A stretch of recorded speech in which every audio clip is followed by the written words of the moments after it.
같이 기도하시겠습니다. 주님, 두려운 마음으로 또 말씀을 들고 섰습니다. 주님께서 함께 해주시고 전하는 말씀 저희 모두가 마음을 열어 하나님의 말씀으로 들을 수 있도록 인도하여 주시옵소서.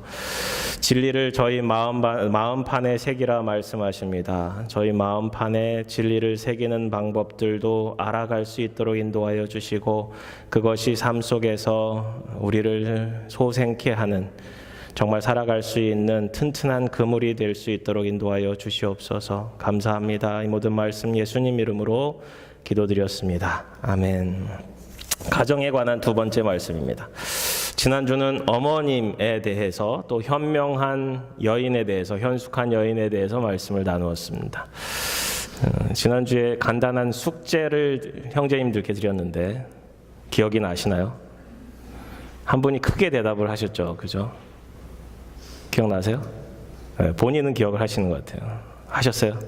네, 감사합니다. 일부 예배도 대답을 크게 하신 분이 계셨는데 일부 때는 대답만 해놓고 안 했더라고요. 그래서 집에 가서 해오시라고 또 부탁을 드렸습니다.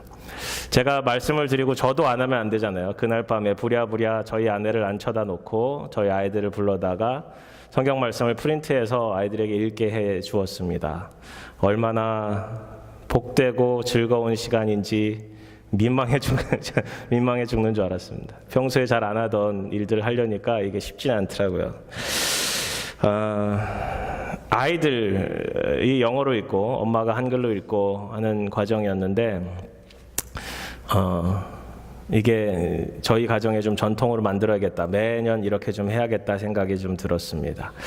각 가정마다 신앙의 전통을 만들어 가시는 것들이 도움이 되는 것 같습니다. 오늘은 또 부모에 대해서 이야기를 나눠야 되는데 저는 저희 가정이 갖고 있던 신앙의 전통 중에 하나는 저희 할머니가 살아계셨을 때 저희가 설날, 추석 때마다 모여서 한 것이 할머니께서 이제 불러 모으세요. 다 불러 모으세요. 예배가 다 끝나고 식사가 다 끝나고 나서 다 불러 모은 다음에 저희 큰아버지, 그 다음에 저희 아버지, 고모는 이제 지방에 사시기 때문에 못 오시고 저희 아버지 때부터 그리고 저희 사촌들 그리고 저희 형제까지 축복 기도를 쭉 해주셨어요. 할머니가 돌아가시고 나서 그 시간이 얼마나 그리웠는지 모릅니다. 아주 어렸을 적에는 그게 좀 불편하기도 하고 답답하기도 하고 이거를 꼭 해야 되나 좀 민망한 그 시간들이었는데 그게 그리워요. 지금은. 그리고 늘 기도해 주셨던 할머님의 그 기도하시던 모습이 눈에 선합니다. 여러분이 혹시 자녀들에게 어떤 모습으로 비춰지고 계시는지 모르겠어요. 이제 손자, 손녀들도 있으신 분들도 계실지 모르는데 그 자녀들에게 또 손자들에게 하나님의 사람으로 비춰주시기를 주님의 이름으로 축원합니다. 사실 그게 오늘의 말씀이에요.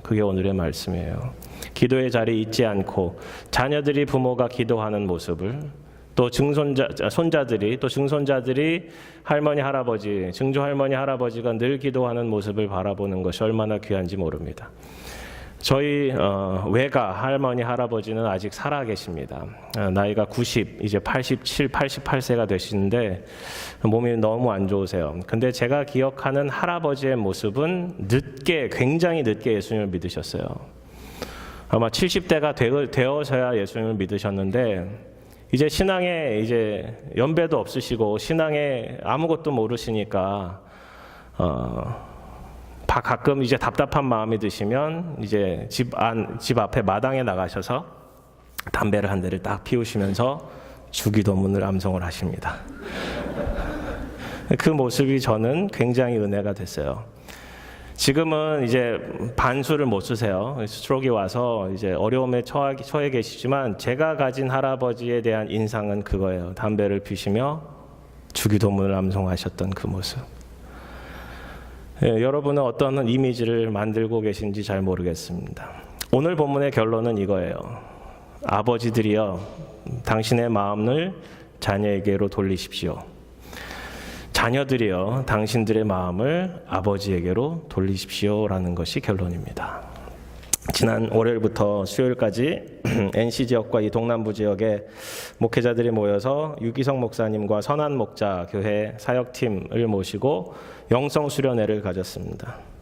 이게 좋았던 것이 유기성 목사님 이 하시는 사역에 1년에 2번 나가는 그 영성일기 세미나, 이 예수동행일기 세미나 지원을 이 교회에서 다 부담을 주는 거예요. 그래서 목회자들이 부담을 지을 게 별로 없었어요. 호텔비 정도만 부담을 주고 같이 진행했는데 그렇게 섬기는 모습들이 너무 귀했습니다. 이번에 세미나의 주제는 예수동행일기라는 것이었는데요. 유기성 목사님이 늘 주장하시는 그 영성일기가 최근에 이름을 좀 바꾸었어요. 영성일기라 하니까 좀 너무 영적이기도 하고 너무 실제와 거리감이 있어서 24시간 예수님과 친밀한 동행이라고 해서 예수동행일기라는 것을 이제 가르치고 계셨습니다. 죄송한데 이 마이크가 계속 이게 웅웅거리는 것 같은데 혹시 그 에코나 이런 거 좀 조절해 주시면 좋겠습니다.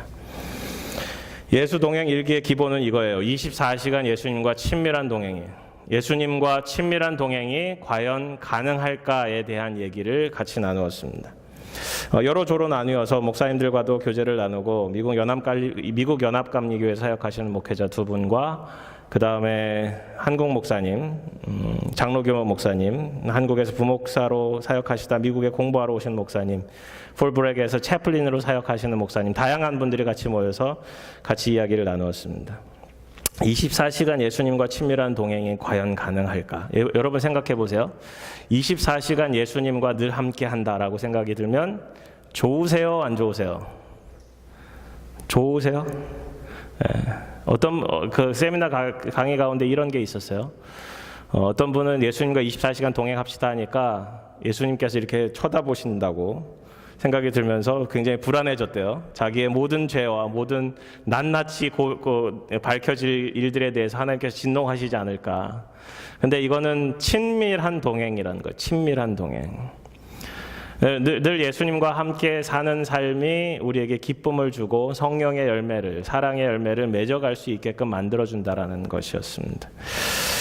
재미있는 것은 이 예수동행일기 첫날 이런 질문을 하세요. 물론 책에들도 많이 적혀 있어서 많이 알고 계실 텐데 이런 질문이 있어요. 여러분도 생각해 보세요.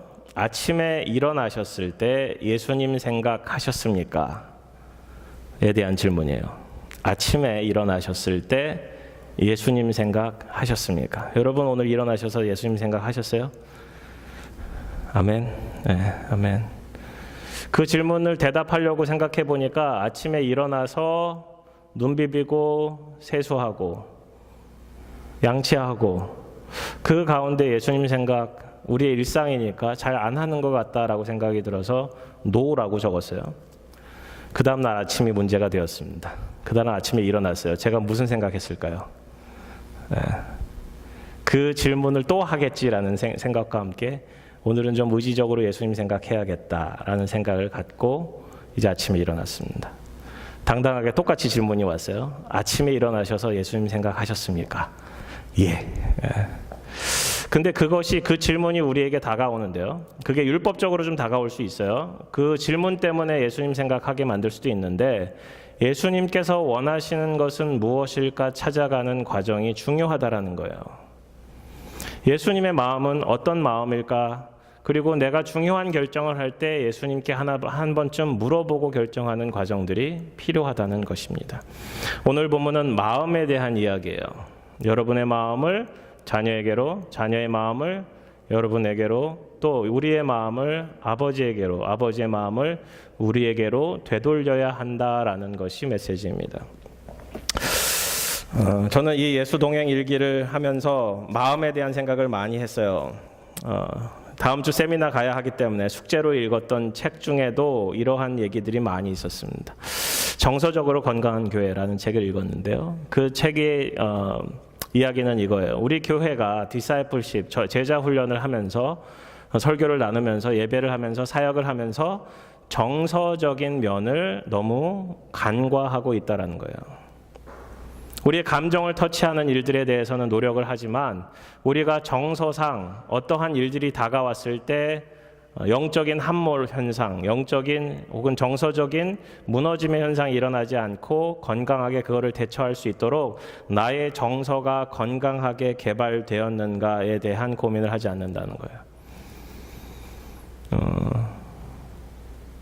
영적으로 혹은 우리가 바라봤을 때 굉장히 거룩해 보이시고 굉장히 신앙의 연륜이 깊어 보이시는 분들도 계시고 그렇지 않은 분들이 계신데 영적으로 많이 성숙해 있다 하더라도 영적인 면과 정서적인 면과는 다르다라는 것이에요. 하나님께서 우리의 모든 삶을 다 터치하시고 만지시지만 우리의 정서적인 면까지 하나님 앞에 드러내놓지 않고 예수를 바라보지 않는다라면 우리의 삶은 어려워질 수밖에 없다라는 거예요. 전 예수동행 일기를 쓰기 시작하면서 이제 4일째 되었는데 주는 유익 중에 하나가 제 마음속을 계속 들여다볼 수밖에 없어요. 하나의 말씀이 있어요. 그리고 하루 생활 어떻게 했는지도 바라봐요. 그리고 중요한 질문, 내가 하나님께 순종한 것은 무엇이고 순종하지 않았던 것은 무엇인가를 찾아볼 때 내 마음을 돌아봐요. 그러면서 오늘 본문을 읽으니까 오늘 본문이 더 잘 읽혀지더라고요. 오늘 본문은 사실 말라기서 마지막입니다. 말라기서는 구약 성경의 마지막이기도 하고 이 선지서의 마지막이기도 하고 소선지서의 마지막 부분이 되기도 합니다. 오늘 본문은 특별히 말라기 4장의 4절부터 6절 마지막 구절이에요. 히브리 성경에는 말라기에는 4장이 없어요. 3장만 있어요. 이 절을 구분하는 그 단계가 좀 달랐긴 한데 이 말라기서 4장 4절부터 6절까지 해당되는 이 말씀이 결국은 신약으로 연결되어지는 마지막 말씀이다라고 생각하시면 돼요. 신약과 구약 사이에는 약 400년의 이상의 중간기라는 게 있어요. 하나님의 침묵기라고도 이야기를 해요. 그리고 나서 침례 요한이 나타나며 침례 요한의 외침으로 준비함으로 신약 시대가 시작이 됩니다. 그러면 오늘 이 말씀이 사실은 구약을 정리하고 신약 시대를 준비하는 말씀이기도 해요. 모든 부모들에게, 모든 어른들에게, 모든 성인들에게 해당되는 얘기기도 하고 모든 자녀들에게 해당되는 이야기이기도 합니다. 오늘 말씀을 통해서 이 땅을 살아가는 모든 그리스도인을 향한 구약의 외침을 같이 듣기를 원합니다. 첫 번째 4절을 바라보시면 너희는 내가 호렙에서 온 이스라엘을 위하여 내 종 모세에게 명령한 법 곧 율례와 법도를 기억하라 라고 말씀하세요. 이게 원문에는 기억하라라는 단어가 먼저 쓰여져 있습니다. 기억하십시오. 기억하십시오 하고 그 다음 구절들이 흘러가요. 하나님께서 하나님의 산 호렙산에서 하나님의 백성 온 이스라엘을 위하여 하나님의 종 모세에게 명령한 법 그 모세의 율법을 기억하라라는 말씀이죠. 이 율례와 법도는 사실은 613개나 되는 이스라엘의 법도를 가리키기도 하지만 사실은 이것을 요약해 보면 10계명으로 요약이 되어집니다. 그리고 그 10계명은 예수님께서 요약하셨듯이 하나님을 사랑하고 이웃을 사랑하는 것으로 요약이 되고 그것을 예수님께서는 새 계명을 주신다 그랬어요. New commandment. 그죠? 그게 뭐예요? 예수님께서 너희를 사랑한 것 같이 너희도 서로 사랑하라. 이게 사실은 모든 계명의 원칙이기도 하고 기본이기도 합니다. 그럼 여기서 일부 예배도 잠깐 했는데 일부 예배 같이 드린 분들 중에 가장 젊으신 분에게 부탁을 드렸는데 틀렸어요. 여러분 어떠신지 한번 체크해 보세요. 10계명을 기억하시나요? 10계명의 순서를 기억하세요? 첫 번째 계명이 뭐예요? 네. 좋은 주일학교를 나오셔서 No other God. 나 외 다른 신들을 내게 있지 하지 말라.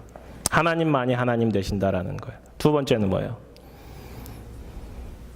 우상을 만들지 말라. 공중에 그리고 이 땅에 그리고 물속에 어떤 것으로도 하나님을 대신할 형상으로 신을 만들지 말라라는 것입니다. 세 번째는요. 하나님의 이름 여호와의 이름을 망령되이 헛되이 부르지 말라. Don't call his name in vain. 그죠? 네 번째는요. 안식일을 거룩히 지키라. 이 첫 번째부터 네 번째에 해당되는 계명이 하나님을 사랑하는 데 대한 계명입니다. 다섯 번째는 좀 있다 하고요. 여섯 번째는 뭔지 아세요? 살인하지 말라. 일곱 번째는요. 간음하지 말라. 여덟 번째는요. 도적질하지 말라. 아홉 번째는요. 거짓 증거하지 말라. 열 번째는요. 내 이웃의 것을 탐하지 말라. 그죠? 이 6번째부터 10번째에 해당되는 것이 이웃과의 관계에 대한 것이에요. 그들의 생명을 해하지 마라. 결혼에 대해서 소중히 여기라. 그리고 도둑질하지 말라. 다른 것들을 탐하려고 하지 말라. 내 게으름 속에서 벗어나 부지런히 일하며 내가 가진 것에 대해서 만족하며 살아라. 자족에 대한 의미도 담겨져 있습니다. 내 이웃에 대하여 거짓 증거하지 마라. 거짓된 영에 대해 사로잡혀서 거짓의 아비인 사단의 속임수에 넘어가지 말고 온전히 진리이신 주님을 붙들어라라는 말씀이기도 합니다.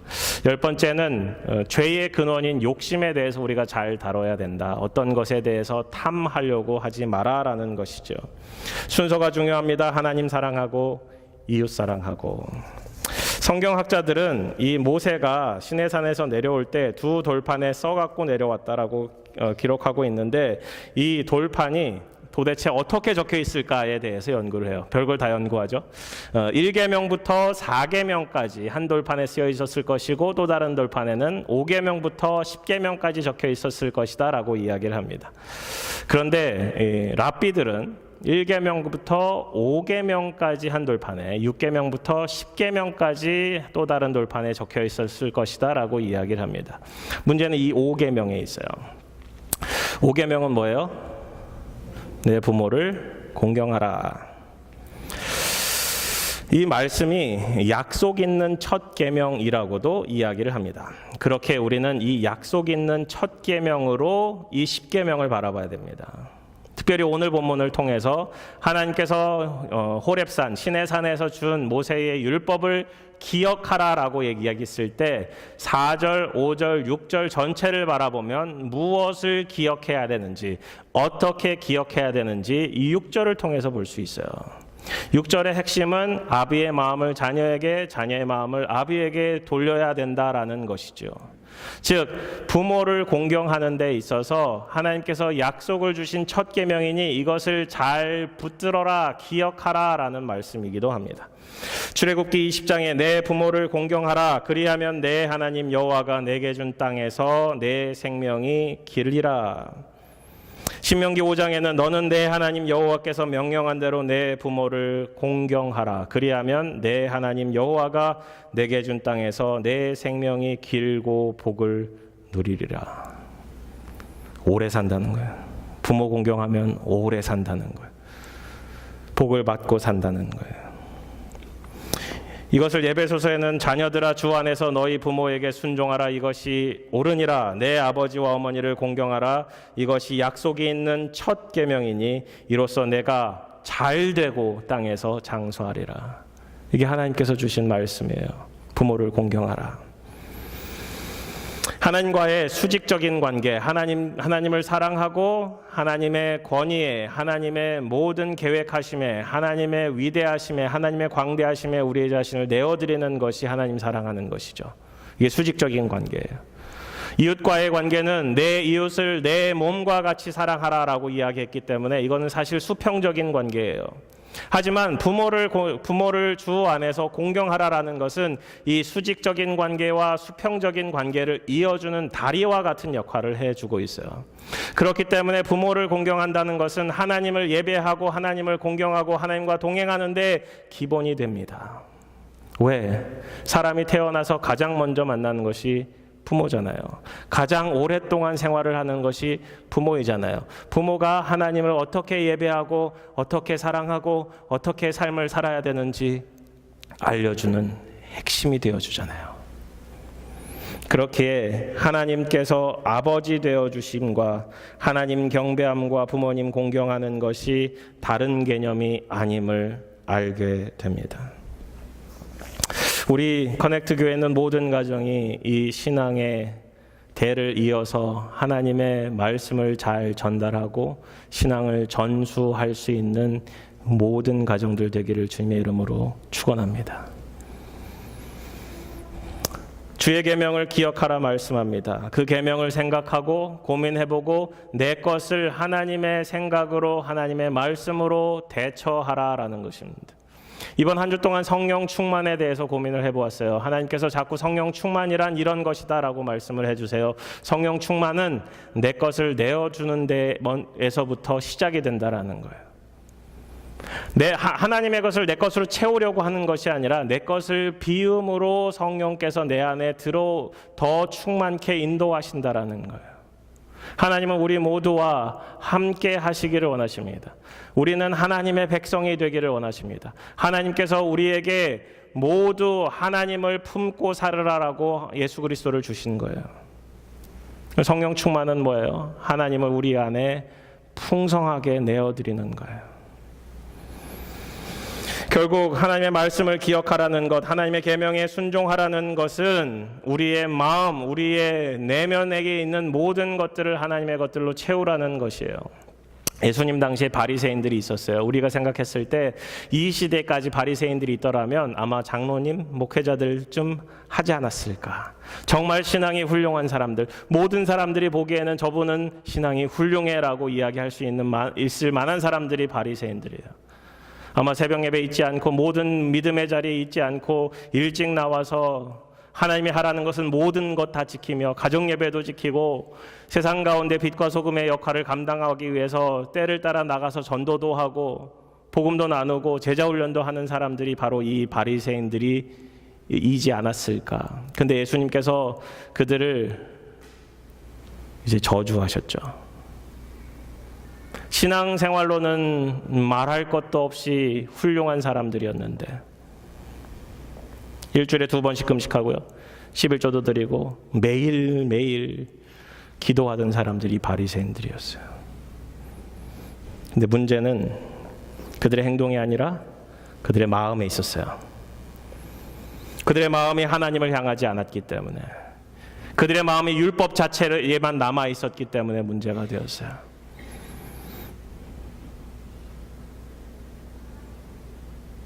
여러분은 어떠세요? 여러분의 삶 자체에 하나님께 마음을 드리고자 하세요? 아니면 오늘도 패턴과 같이 이 자리에 앉아 계세요? 잠언 21장 2절은 말씀합니다. 사람의 행위가 자기 보기에는 모두 정직하여도 여호와는 마음을 감찰하시느니라. 사람들이 보기에는 정직해 보여, 사람들이 보기에는 훌륭해 보여, 사람들이 보기에는 아무런 문제가 없어 보여. 하지만 하나님께서는 그 마음을 감찰하신다라는 거예요. 잠언 3장 1절에도 이런 말씀이 있어요. 내 마음으로 나의 명령을 지키라. 삶으로 지키는 것이 아니라, 행위로 지키는 것이 아니라 내 마음으로 하나님의 명령을 지키라. 사실 오늘 본문은 하나님의 율법을 기억하라는데 멈추는 것이 아니라 하나님의 마음을 품으라라는 거예요. 마음을 자녀에게로, 자녀의 마음을 아버지에게로 돌리는 데서 끝나는 것이 아니라 그 마음을 그렇게 하기 위해서는 하나님을 향해 있어야 한다는 거예요. 결론적으로는 자녀들의 마음이 아비에게로, 아비의 마음이 자녀에게로 되돌리기 위해서는 둘 다 서로를 바라보는 것이 아니라 하나님 한 분을 바라보고 그들이 모두 하나님께 나아가야 한다라는 사실을 알려주는 거죠. 그래야만 그것을 위해서 나아가기 위해서 하나님의 율법으로 돌아와야 함을, 그것을 기억해야 함을 이야기하고 있는 것입니다. 말씀을 기억할 뿐만 아닙니다. 두 번째, 엘리야와 침례 요한의 외침을 우리들이 바라보아야 합니다. 엘리야와 침례 요한의 외침을 바라보아야 합니다. 5절 보시면 보라, 여호와의 크고 두려운 날이 이르기 전에 내가 선지자 엘리야를 너희에게 보내리니 라고 쓰고 있어요. 선지자 엘리야를 너희에게 보낼 것이다. 그게 누구예요? 침례 요한입니다. 제자들이 예수님께 물어봐요. 메시아가 오기 위해서는 엘리야가 먼저 와야 한다 하였는데 먼저 왔습니까? 예수님께서 대답하세요. 침례 요한이잖아 라고 말씀하세요. 근데 이 말씀을 주시면서 여호와의 크고 두려운 날이 이르기 전에 내가 선지자 엘리야를 너희에게 보낸다 말씀하고 있습니다. 이 크고 두려운 날을 어떻게 받아들여야 할까 고민했어요. 예수님께서 이 땅에 오시는 것을 여호와의 크고 두려운 날이라고 이야기합니다. 아니, 예수님께서 오신 것은 생명을 주러 오시는 것이고 구원을 주러 오시는 것이기에 크고 두려운 날이 아니잖아요. 즐겁고 기쁜 날이 되어야 하잖아요. 근데 왜 크고 두려운 날일까 생각해 보니 이 율법은 특별히 말라기서는 저주에 대한 이야기를 함께 하고 있습니다. 저주에 대한 이야기를 하며 저주를 받지 말 것을 우리에게 요청하고 있는 거예요. 즉 크고 두려운 날은 이 땅에 복음이 실현되는 그 시간을 이야기합니다. 그것을 듣지 않는 자들에게 크고 두려운 날이 될 것을 이야기하는 것이죠. 그럼 엘리야가 올 것인데 엘리야는 어떤 사람이었습니까? 엘리야는 기근을 명령하기도 하고 죽은 아이를 살리기도 했으며 통에 가루와 병에 기름이 없어지지 않을 것을 선포하기도 했고 하나님의 말씀을 대언하던 사람이었어요. 갈멜산에서 바알 선지자와 아세라 선지자들과의 전투에서 850명과의 전투 가운데 온전히 승리했던 사람이에요. 열왕기 상에 그 말씀이 있는데 그 말씀을 잠깐 보시면 열왕기상 18장에 여호와여 여호와여 내게 응답하옵소서 내게 응답하옵소서. 응답 없는 바알 선지자들을 이제 옆에다 두고 자기가 하나님께 간구합니다. 그가 간구했던 것이 이거예요. 이 백성에게 주 여호와는 하나님이신 것과 주는 그들의 마음을 되돌이키심을 알게 하옵소서. 이게 엘리야의 기도였어요. 엘리야가 외치는 메시지는 이거예요. 하나님께서 하나님 되심을 알게 해주시고 그들의 마음을 주께로 되돌리게 인도하여 주시옵소서. 그리고 침례 요한의 외침을 들어보십시오. 침례 요한은 낙타 털옷을 입고 허리에 가죽띠를 띠고 메뚜기와 석청을 먹으며 광야에서 외치던 주의 길을 예비하던 사람이었습니다. 죄사함을 받게 하는 회개의 침례를 주며 천국이 가까웠음을 선포하였어요. 엘리야와 침례 요한의 공통점은 죄를 드러내고 죄에 대한 회개를 촉구하며 하나님께로 되돌아갈 것을 외치던 사람이었습니다. 그럼 오늘 본문을 기억해보면 4절은 하나님의 율법을 기억하라, 5절은 하나님께로 되돌아가자라는 거예요. 회개하자, 우리의 죄를 기억하고 이것을 해결해 주실 수 있는 유일한 분이신 예수께로 나아가자라는 것이죠. 침례 요한이 마음에 없이 율법만을 지키던 바리새인들에게 독사의 자식들아 누가 너희를 가르쳐 임박한 진노를 피하라 하더냐, 그러므로 회개에 합당한 열매를 맺으라 라고 마태복음 3장에서 외치고 있어요. 여러분 어떠세요? 여러분의 삶 가운데 혹 회개해야 될 부분이 있지 않으세요? 이따가 기도하시면서 예수님께 물어보세요.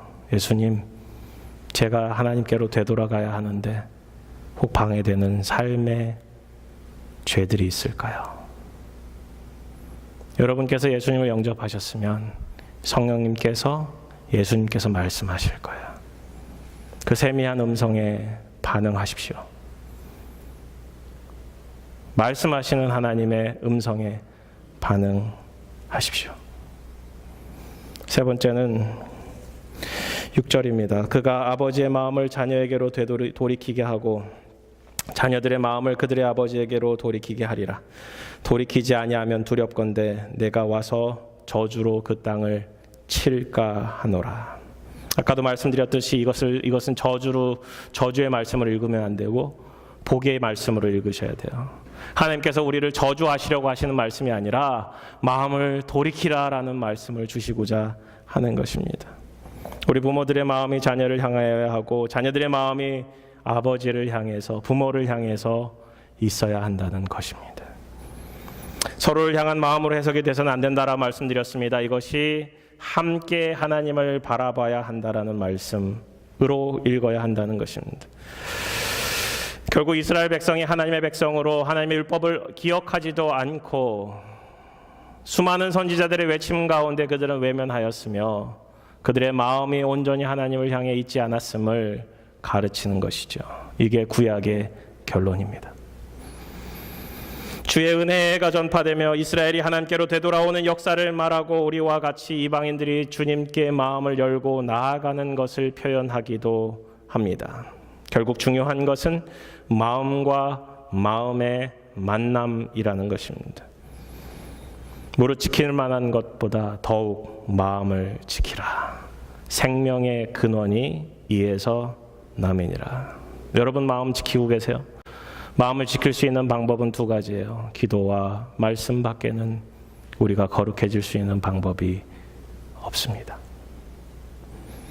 마음에는 욕망이 들어있습니다. 마음에는 욕심이 들어있습니다. 마음에는 죄가 들어있습니다. 마음에는 하나님께서도 들어 계심을 기억하셔야 합니다.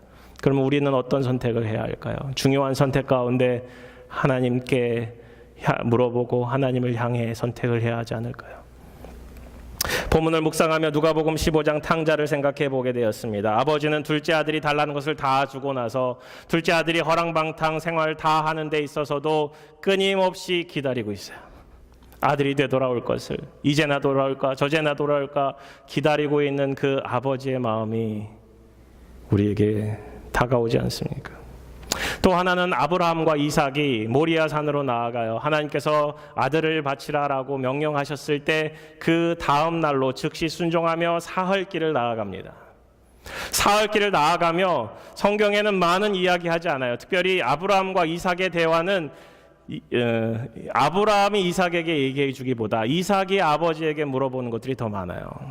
그의 종들에게 여기 있으라 하고 우리가 잠시 제사하러 다녀올게 그러고 아들과 함께 나아갑니다. 아들의 나이는 약 17살쯤 되었을 거라고 추정합니다. 17살 아들 두신 분 계신가요? 아들의 힘이 센가요? 여러분 힘이 센가요? 100세 때 낳았다면 우리가 말 다 했죠, 그죠? 아들의 힘이 훨씬 세요. 근데 아들이 반항하지 않습니다.